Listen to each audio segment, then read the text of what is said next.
ป๊าดโถ FC แฟนคลับรุ่นยารุ่นปูบุกถึงห้องเซอร์ไพรส์ขอกอดกำลังใจธิดาราก่อนจะขึ้นทำการแสดงอยู่บนเวทีวาซันเดย์ทักทายสวัสดี FC แฟนคลับของน้องธิดารามัดสุผู้สู่คนก็แล้วกันมาพบมาพ่อกันช่วงค่อยคำยามแรงมือนี่อากาศค่อนข้างว่าร้อนอบอ้าวท่านผู้ชม FC แฟนคลับหากว่าหลายคนติดตามข้อมูลข่าวสารของน้องธิดาราก็อาจจะเห็นคลิปนี้เล็ดลอดออกมาหรือว่าบางคนก็อาจจะบ่เห็นซึ่งเหตุการณ์นี้ค่อยคาดคะเนว่ามันน่าจะเกิดขึ้นตั้งแต่มื้อวานมื้อก่อนนี่พุ่นแหละค่อยหาก็เห็นมื้อนี้เส้นเดียวกันซึ่งเป็น FC แฟนคลับรุ่นยาทวดคันสิว่าบ้านเฮาก็ได้น้องธิดาราอายุ12ปีแต่คุณยายท่านนี่น่าจะ6ถึง70ปีแล้วด้วยความฮักด้วยความแพงบุกถึงห้องนอนบุกถึงห้องแต่งตัวขอกอดขอจูบขอหอมน้องธิดาราซึ่งค่อยเห็นแล้วค่อยก็รู้สึกดีอกดีใจ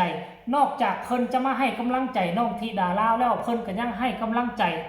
ทั้งปรารถนาสาวคำมวลเนาะท่านผู้ชมบ่แน่ใจว่าคุณยายท่านนี่มากับแม่เตือนบ่แม่ของน้องไอ้ท่านผู้ชม FC แฟนคลับเบิ่งแล้วก็รู้สึกว่าสนิทสนมน้องธิดาราก็กอด2รอบ3รอบก็ยังบ่พอใจกอดตืมแน่ว่าซันเดย์สีหน้าค่าตาเพิ่นก็เป็นคนที่รูปร่างอ้วนท้วมเต็มเนื้อเต็มนวลท่านผู้ชม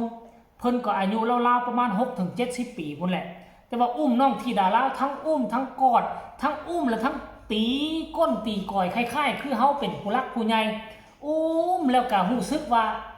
มันบ่พอใจมันบ่จุใจหั่นน่ะทั้งอุ้มทั้งอยากบีบอยากคั่นอยากจับมันเป็นลักษณะแบบนี้ได้ท่านผู้ชมที่ผ่านมาเฮาก็เคยเห็นอยู่หลายเวทีแหละว่าจะเป็นอุ้งอิงอ้ายฮักแพงขึ้นเวทีขั้นบางพื้นที่เจอ FC แฟนคลับเข้าไปจับไปกอดไปบิดไปดึงบ่แม่นว่าเขาสั่งบ่แม่นว่าเขามันไส้ได้คือเขาฮักแพงหลายคืออยากยิกจักย่อขนาดบัดนี้ไปอยู่ทั้งหน้าเวทีหลายคนหลายมันเห็นเนาะมันก็คือว่าบ่ดีบ่งามแต่น้องธิดาราครับแม่นะ FC ท่านนี่เนี่ยโอ้ยหรือว่าเพิ่นเคยเห็นกันหลายครั้งหลายคราวแล้วบ่ท่านผู้ชม FC แฟนคลับหรือว่าเพิ่นเป็นครอบครัวของน้องไอบ่น่าจะเป็นยายของน้องไอบ่อันนี้ค่อยบ่ฮู้เด้ออันนี้เป็นครั้งแรกที่ค่อยเห็นเนาะครั้งแรกที่ค่อยเห็นซึ่งรู้สึกว่าน้องธิดารากับคุณยายท่านนี่ก็คือว่าสนิทสนมกันแบบกลมเกี่ยวแบบเป็นกันเองนะท่านผู้ชมน้องธิดาราก็สามารถเว้ายอกเว้าใหญ่กับยายคนนี้ได้ยายคนนี้ก็บ่เว้าหยังกอดแล้วก็บิดแล้วก็โอ้ยเอาจนจุใจพุ่นแหละว่าซันเดย์แล้วแม่เตือนแม่ของน้องไอก็มาเขียนว่าแล้วนี่เนาะอ่อนซ้อนกันหลายยายกับหลานว่าซันเดย์มาให้กำลังใจหลานก่อนขึ้นเวทีโอ้น่าจะเป็นครอบครัวของเอ้ยไอ้บ่ท่านผู้ชมไผเป็น FC ธิดาราฮู้ข้อมูลข่าวสารเกี่ยวกับเรื่องนี้กะส่งข่าวมาบอกจีบ่ลาวเด้อว่าเป็นครอบครัวเอ้ยไอ้บ่เป็นผู้ใดเป็นคุณยายท่านใดเฮือนใกล้เฮือนเคียงกันบ่เคยพบเคยพ้อกันหลายครั้งแล้วก็ส่งข่าวกันมาหาทางใต้คอมเมนต์ก็แล้วกันเด้อท่านผู้ชมอยากให้ทุกคนไปชมคลิปวินาทีความอบอุ่นแบบนี้น้ำกันแล้วจังมาพ่อกันในช่วงต่อไปไปชมพร้อมๆกันเลยครับโอ้ยบอกภาษาไทยแล้ววันนี้ยังใหญ่กับพวกเมื่อยเดี๋ยวเพื่อนนั้นพ่อย่ายเรียนก่อนเลยมาก่อนใหม่นะคะเอาใหม่นะคะคุณยายไม่บ่ใหญ่เลยหนักไหมคะคุณยายย่ายมันมาให้กำลังใจเป็นวิธีมาแล้วเปิดดูค่ะคุณยายมาให้กำลังใจโอ้ยคนนี้หน่อยแหลมๆกำลังใจลิงหน่อยไม่ตะกระดูกันแล้วหนูไหมคะจะอุ้มพี่ปากใช่ไหมหนูไหมคะพี่ปากเจ็บเลยค่ะโอ้ยยายมันแบบหนูไหมคะยายเอาหนูด้วยไหมคะจะอุ้มพี่ปากจะไหวไหมแล้วเลย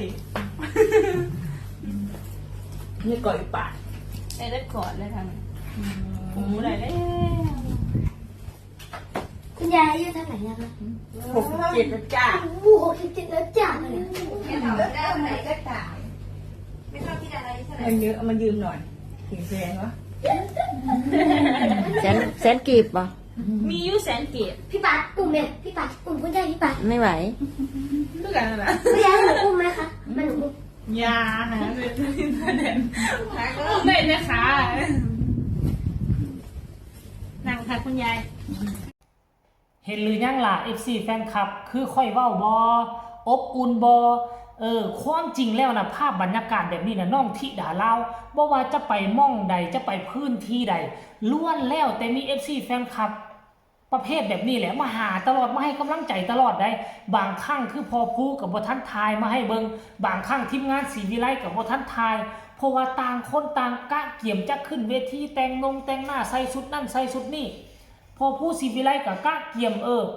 สิไล่สดอุปกรณ์ไล่ซอกไล่สดส่วนแม่เพิ่งกะถ่ายคลิปหรือว่าจัดสรรเรื่องเพลงที่จะเปิดให้ลูกให้เต้ามันก็เลยเรื่องเก็ดเล็กเก็ดน้อยรายละเอียดแบบนี้มันก็เลยลุดหายไปขั้นกรณีว่าบ่มีแม่เตือนแม่ของน้องไอ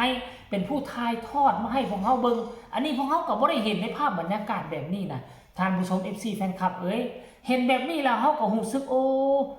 นับมือนับจะมีคนหลงคนไหลนับมือนับจะมีคนหักคนหอมน้องธิดาลาวหลายขึ้นกว่าเก่าเข้าติ๊กก็ขอให้น้องธิดาลาวมีแต่ FC แฟนคลับมาหักมาหอมแบบนี้ตลอดไปยาสุมีคนเกลียดยาสุมีคนซังก็แล้วกันเด้อมาบัดนี้ไปฟังความรู้สึก FC แฟนคลับเบิ่งหลังจากเห็นคลิปนี้เล็ดลุดออกมาแล้วเนาะคนนี้มาคอมเมนต์ว่าอยากอุ้มแทนอีเมเบิ่งเด้ว่าซั่นเด้ไปถึงโนนหมากนาวแล้วสาวปาดธิดาน้อยว่าซั่นเด้แม่เจี๊ยบคือบ่มานำกันบ้าธิดาว่าซั่นเด้ไปใส่น้อนี่ตอนใดค่อยก็บ่ฮู้เด้อแม่เจี๊ยบคือบ่มานำกันเนาะธิดาลาวว่าซั่นเด้คนนี้บอกว่าอีลาน้อยผู้น่าฮักว่าซั่นเด้ผู้ต่อมาก็บอกส่งมินิฮาร์ทมาให้โอ้ยสุดยอดหลายว่าซั่นเด้โอ้ยปราบปลื้มใจนักว่าซั่นเด้เห็นบ่ล่ะคันผู้ใดเป็น FC แฟนคลับน้องธิดาลาวเห็นภาพบรรยากาศแบบนี้พวกเขาก็ปราบปลื้มใจดีอกดีใจแทนน้องธิดาลาวแต่คันถ้าผู้บ่มักโอ้ยซ้ำนี่สู่กะอวยกันเนาะพากันเฮ็ดเนาะปานว่าโดงปานว่าดังว่าซั่นเด้